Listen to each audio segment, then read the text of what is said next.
What's up, everybody? It's Herb from the Herb and Rodg podcast. You can catch us every Tuesday night at 8 p.m. Central Time. Wanted to take a few minutes to discuss Jalen Milroe.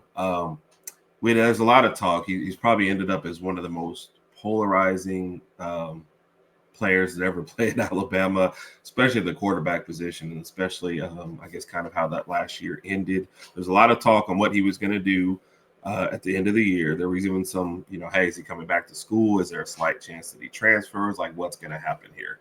Well, he did decide to go to the draft, which, initially I did think that was a good idea. He went through the Senior Bowl practice and game this past week, and so I wanted to give a quick reaction to that. I was not there at practices, so I'm going by what I've read, and then I have a couple of personal friends that were actually there. It looked like the week was not good for him. He didn't, kind of raise his draft stock, and he just didn't look good in the practices. Now, you're kind of thrown into a new situation there, so I will make that caveat with it. You don't really know the other guys you're throwing to, on the blah. I get that, but some players did go there. Some players did raise their draft stock, and when you go to the NFL team, you got to learn to gel a little quicker with those two as well.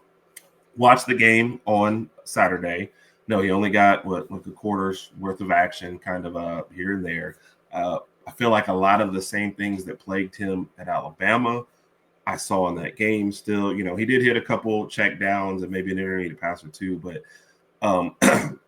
still held the ball a little too long at times. Took a couple sacks there, and it just wasn't an impressive game for him. So I think the thing with Milroe, you always know the intangibles are there. It throws a great deep ball, and if he gets his legs going, he can be, spectacular. So the ceiling can be very, very high.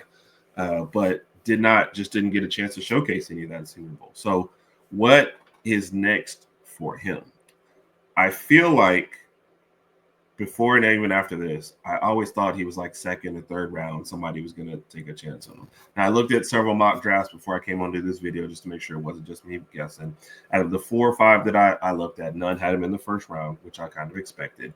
One of them that did expand it went out to where, and that was at Tankathon, they had him going in the second round of Pittsburgh Steelers, which is also mentioned by one of our longtime listeners, Kat, that she'd love to see him go to Tomlin in Pittsburgh. So I think the situation for him in the NFL, he needs to get drafted to a place that's not going to expect him to start for the whole first year, which if they keep Russell Wilson, that would fit that bill.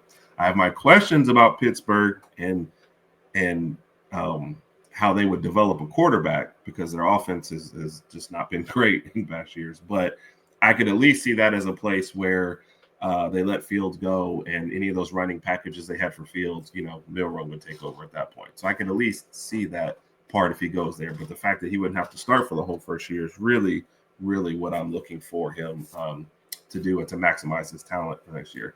I think the other thing about him going to an NFL team is it's probably one of the few times in his career since he started college where the offensive coordinator will actually be choosing him.